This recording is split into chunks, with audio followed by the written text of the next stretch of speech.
Assalamualaikum dan salam hormat. Anda bersama saya Haris Ashraf Hasnan dalam Fokus minggu depan, di mana hari ini sebenarnya merupakan Hari Antarabangsa bagi Pembasmian Kemiskinan, merupakan isu yang cukup dekat, terutamanya kalau kita lihat dalam pembentangan Rancangan Malaysia ke-12, antara inisiatifnya termasuklah untuk menghapuskan isu kemiskinan, terutama dalam isu miskin tegar ini, di mana kalau kita ikut statistik 2019 0.4%, dan pada 2020 ini meningkat kepada 0.8%, meningkat apabila Menteri di Jabatan Perdana Menteri Ekonomi Datuk Seri Mustafa Mohamed juga menyatakan bahawa ianya disebabkan oleh COVID-19. Itu yang menyebabkan kadar miskin tegar meningkat dari 0.4 kepada 0.8% pada tahun 2020. Dan hari ini juga Suhakam, antara perkara lain yang dinyatakan oleh Suhakam berkenaan dengan Hari Basmi Kemiskinan ini adalah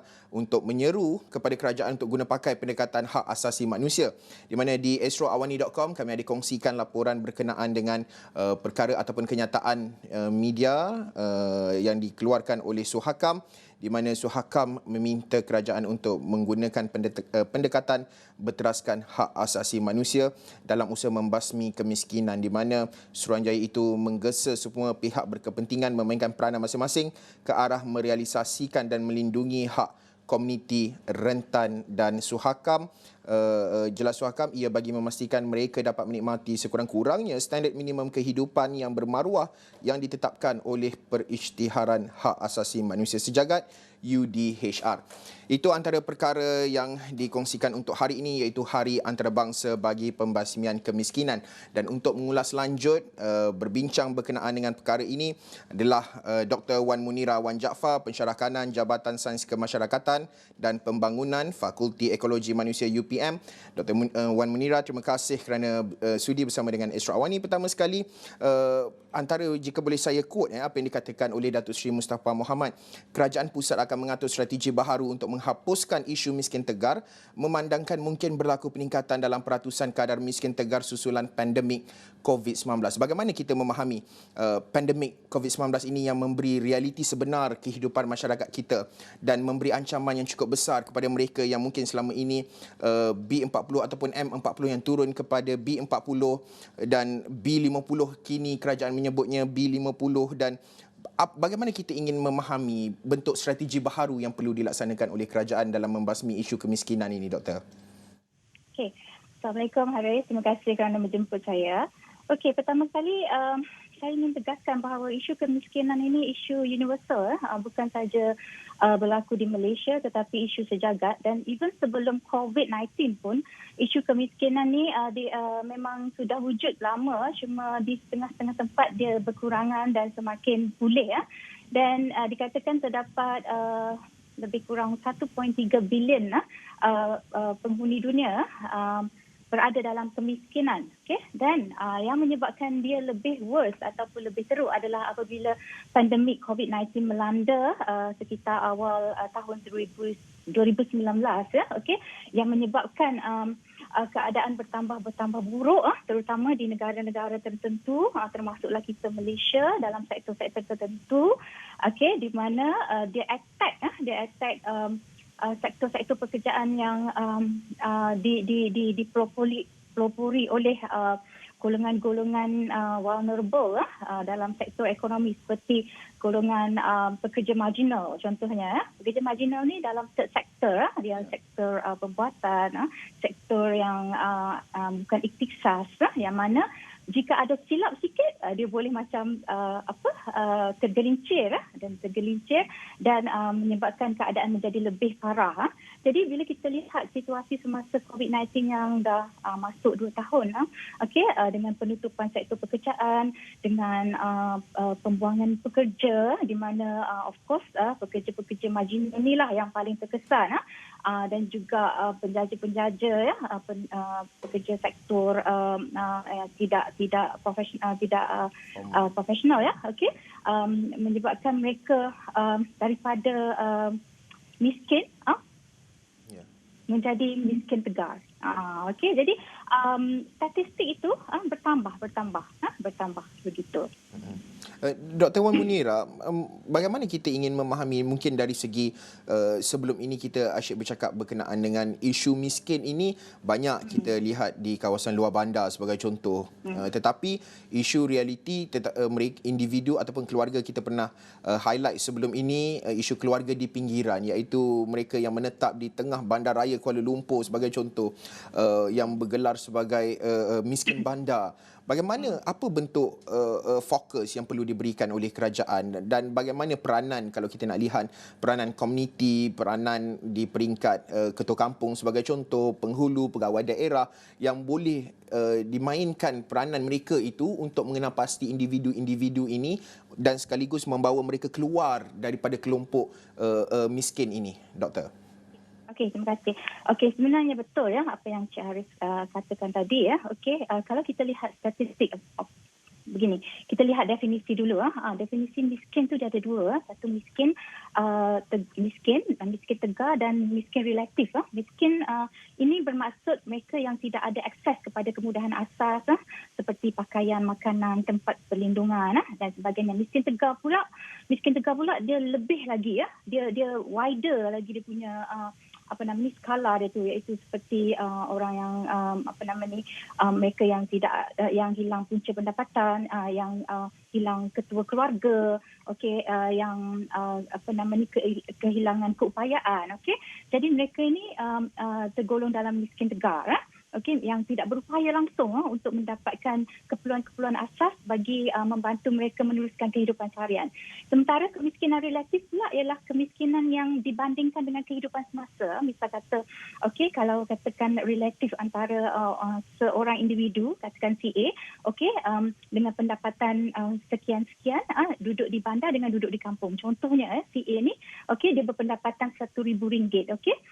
Kalau dia duduk di kampung, dia duduk di rumah ibu bapa yang tidak perlu untuk membayar sewa, dia bekerja hanya di sekitar kawasan rumah dia, okey, dan dia hanya makan apa yang ada, okey, jadi RM1,000 itu mencukupi ya, dan dikatakan sebagai tinggi ya dalam konteks dia punya kehidupan. Tetapi bagi CA yang duduk di bandar, okey, dengan RM1,000 dengan nak bayar sewa rumah RM500 contohnya, lepas tu expenses untuk pergi kerja, minyak kereta, minyak motor, tol lagi dan sebagainya, tolak itu, tolak ini, makan tengah hari dan sebagainya, tinggallah RM200 atau RM100 tu belum cukup bulan lagi ya.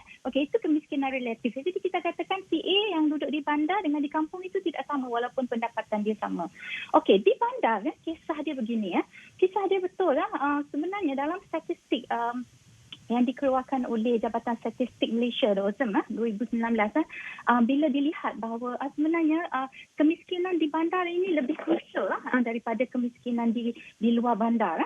And of course bila dilihat diteliti dari segi statistiknya, golongan dari sudut demografinya, wanita di bandar itu lebih miskin daripada wanita di luar bandar. Okey, ini kenapa ya? Kerana okey, di bandar semua serba-serbi mahal, serba-serbi memerlukan demand yang tinggi dan apa yang berlaku dalam situasi bandar ialah tidak semua orang mempunyai skill ataupun pekerjaan profesional yang memperolehi pendapatan bulanan yang setara dengan demand bandar, contohnya sewa, pengangkutan awam punya fee dan sebagainya. Okey, jadi mereka ini datang berhijrah ke bandar kerana faktor tarikan di bandar, contohnya seperti peluang ekonomi, okey, pekerjaan, hiburan dan sebagainya. Itu klasik faktor. Okey.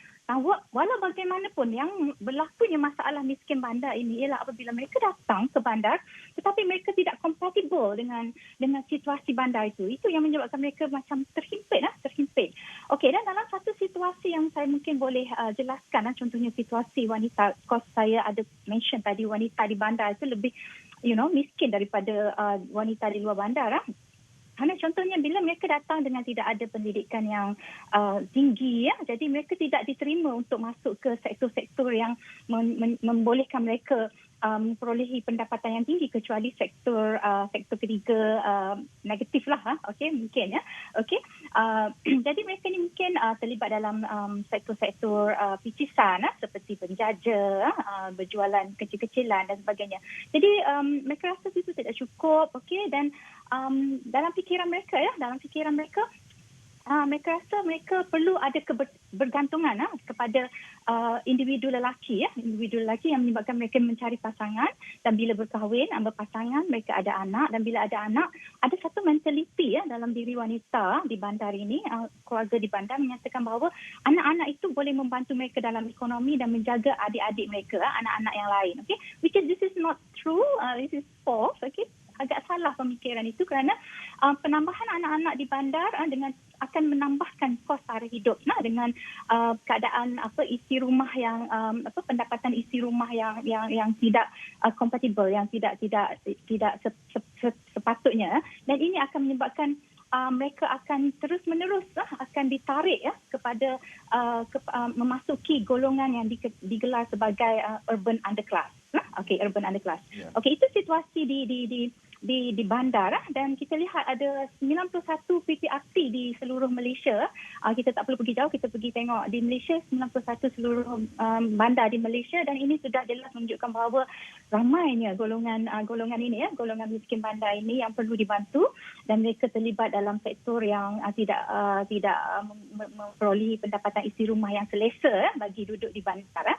Jadi bagi mereka yang duduk di luar bandar pula, begitu juga mereka ini terperangkap dalam generation of poverty, Contohnya macam kalau datuk mereka nelayan, ayah mereka juga nelayan, dan mereka juga cenderung untuk menjadi nelayan kerana faktor-faktor tertentulah seperti pendidikan yang rendah, dan mindset yang kurang dan sebagainya. Doktor. Jadi putaran ganas kemiskinan ini berlaku terus-terusan. Ya. Dr. Wan Munirah, suka untuk saya quote sedikit apa yang dikatakan oleh pakar ekonomi Profesor Datuk Dr. Berjaya Bardai, yang menyatakan bahawa kerajaan perlu melabur dalam usaha untuk mengumpul statistik yang tepat dalam menentukan jurang dan kadar kemiskinan dalam kalangan rakyat. Nampaknya kita masih lagi mengalami isu data, statistik. Pandangan doktor, bentuk bantuan, kerana bantuan bersasar ini memerlukan data statistik yang tepat, angka yang tepat. Pandangan doktor berhubung dengan kenyataan Prof. Berjaya Bardai ini. Saya setuju dengan pandangan Prof. Kerana kita sebagai status sebuah negara maju, kita masih lagi struggle dengan mekanisme yang terbaik untuk menyelesaikan masalah-masalah sosial dalam negara, dan antaranya ialah masalah kemiskinan. Dulu sebelum COVID kita punya percentage kemiskinan tu dah makin nipis, tapi lepas COVID dia dah kembali semula, dan kita rasa macam masalah ini bukan sahaja kembali semula, tetapi dia semakin menebal.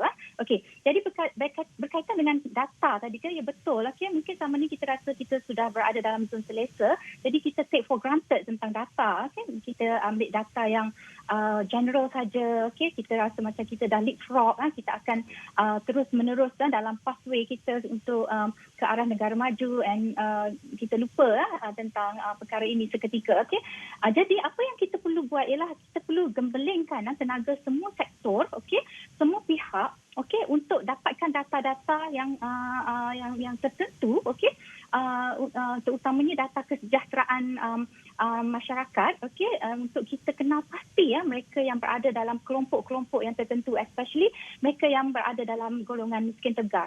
But actually sebenarnya sudah ada kita tahu pihak kerajaan dah buat yang terbaik selama ini untuk membantu masyarakat, dan kita pun sudah ada sebenarnya talian IKASih, data IKASih, di mana IKASih itu daripada hasil kerja Kementerian Pembangunan Wanita, Keluarga dan Masyarakat melalui usaha agensi-agensi di bawahnya seperti Jabatan Kebajikan Masyarakat, kita sudah kenal pasti dah. Golongan-golongan mana yang memerlukan bantuan bulanan, sudah ada data-data dalam itu. Cuma bila ada golongan baru yang contohnya macam tergelincir, T20 ke M40, M40 ke B40 dan sebagainya, ni mungkin kita masih lagi dalam shock period, dan kita perlu untuk ulang balik perkara ini. Jadi untuk menjadikan dia lebih efisien, saya kira semua pihak, semua stakeholders, pihak kerajaan, pihak swasta, NGOs, dan semua yang berkewajipan yang lain, marilah kita sama-sama memberi kerjasama supaya kita dapat mengenal pasti mereka yang perlu dibantu, dan mereka yang perlu dibantu ini dari bantuan dari segi apa? Mesti berfokus, mesti kita kenal pasti betul-betul apa yang mereka perlukan, bukan sekadar kita ambil data generic data. Kan kita tak boleh lagi main-main. Kita kena ambil serius perkara ini. Baik, terima kasih Dr. Wan Munira Wan Jaafar. Banyak lagi sebenarnya yang kita nak bincangkan. Pastinya isu ini tidak pernah selesai ataupun tamat di sini. Perbincangan ini akan kita bawakan dalam buletin-buletin Awani yang seterusnya pada hari-hari mendatang, termasuklah dalam talk show dan sebagainya. Dan pastinya ada lagi perkongsian berkenaan dengan apa yang mungkin akan berlaku pada minggu hadapan. Pastikan anda terus bersama dengan Fokus Minggu Depan. Kita berhenti rehat seketika. Jumpa selepas ini.